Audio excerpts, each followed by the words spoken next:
bare minimum before you do have implants, like I would recommend never know how, don't ever do it. But I would say, we'll say right off the bat, get this test. Get tests ran to know whether if you're the woman, I guess men too nowadays are getting breast implants and changes. I guess they should get tested too, so I shouldn't leave them out. So sorry I went there. But, like that Jenner guy, he probably should have had. Okay, sorry. No. Sorry. But in all reality, my wife is allergic to silicone, silicate, silicon dioxide, vinyl chloride, and aluminum. So you can imagine, even though your implants are saline, correct? Yes. Saline filled, but silicone shells. Yes. So, and if you think about this, if this test could be ran, and there's many different ways in which somebody can become sensitized to silicone. Silicon is a different compound. But if they were allergic to it, you can imagine, it'd be like, let's implant peanuts under the skin of a child who's allergic to peanuts. What would that do to a child's well-being, health, even if it was a lower level IgE or IgG immune response?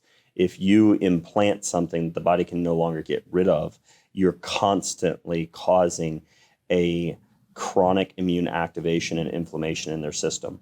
It's going to cause massive harm. So we will talk in detail about her case. This is my lovely wife, beautiful wife, and she will be amazing and beautiful even without implants. That is not what makes her beautiful. She's Thanks. Beautiful on the inside. She puts up with me, so, I can't get rid of her.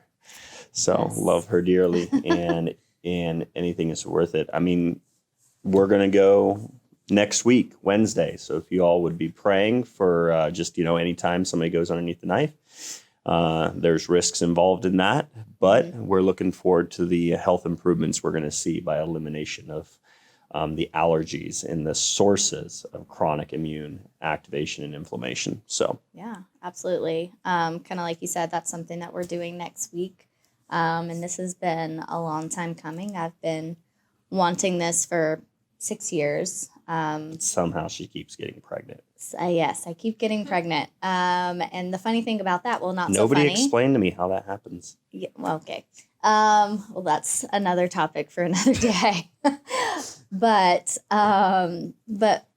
not so funny, but also like one thing that you don't think about, or I didn't really think about, honestly, is that my symptoms have gotten worse with every single pregnancy. So like it was my hope to get them prior to Ren, our last baby, but that didn't happen. So made it my mission to make sure that we didn't get pregnant again before this surgery. She was on a mission, folks. Yes. Tell you what. But yeah, so your body naturally detoxes after every baby. And so it's automatically going to, it makes sense, right? That after each pregnancy has gotten a little bit more symptomatic. So fibrous tissue oftentimes, and what she means by that, and this is ultimately why many women after pregnancies will come down with autoimmune conditions, even if they don't have or chronic inflammation.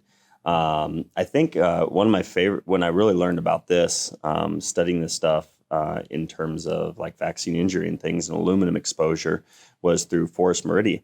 And he explained how the process of, birthing a child, you produce hormones that can break down fibrous tissue and make your ligaments more elastic and stretch more so the baby can come through the pelvis. Well, in that process, you also break down fibrous tissue.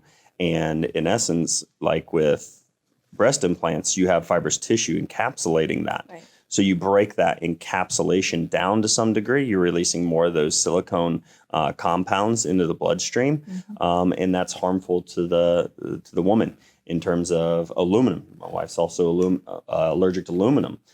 So again, that's one way. Whatever source of aluminum, whether injection or ingestion, if it gets into the tissues, the body's going to try and wall it off. If it can't detoxify from it, it can't remove it. And then once pregnant, it starts to release that from its encapsulated structures. because of the female hormones. So, and autoimmune conditions are much, much more prevalent in females, and females, not just those with implants.